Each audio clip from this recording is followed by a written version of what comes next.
ಸ್ವಾಮೀಜಿಗಳಲ್ವಾ? ಇಷ್ಟೊತ್ನಲ್ಲಿ ಎಲ್ಲೋಗ್ತಾವ್ರೆ? ಹಾ, ನೋಡೇ ಬಿಡಣ.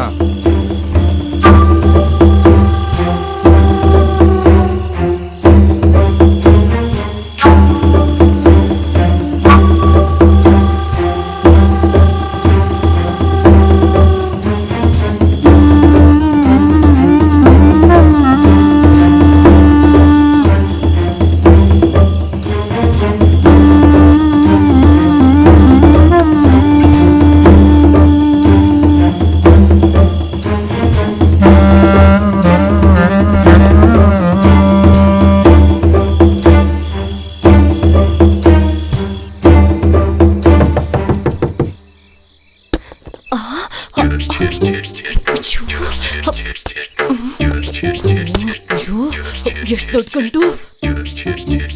ನನ್ ಬಂಗಾರಿಗಳ, ಇವತ್ತು ರಾಮಣ್ಣ ಮತ್ತು ಅವನ ಸ್ನೇಹಿತರಿಗೆ ಸರಿಯಾ ಪಾಠ ಕಲ್ಸಿದೀನಿ.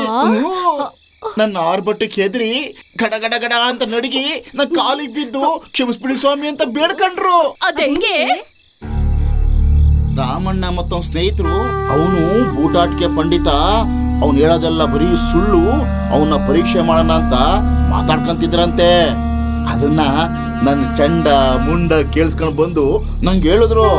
ಅಲ್ಲ, ಆ ದಡ್ಡನ ಮಕ್ಳಿಗೆ ನಂದು ನಕಲಿ ಕಟ್ಟ, ನಕಲಿ ಕೂದಲು ಅಂತ ಗೊತ್ತಾಗೇ ಇಲ್ಲ. ಈಗ ಅವರು ನನ್ ಕಾಲಿ ಕಸ ಕಸ ಇದ್ದಂಗೆ. ನನ್ ಮೇಲೆ ನಂಬಿಕೆ ಇಟ್ಟಿದ್ದಾರೆ, ನನ್ನ ಮಾತೆಲ್ಲ ಕೇಳ್ತಾರೆ. ಹೌದಾ? ನಾನು ಅವ್ರ ಪಾಲಿ ದೇವ್ರಿದ್ದಂಗೆ. ಆ ದಡ್ಡನ ಮಕ್ಳಿಗೆ ನಾ ಕವಡೆ ಪಂಡಿತ ಅಂತ ಗೊತ್ತೇ ಆಗಿಲ್ಲ.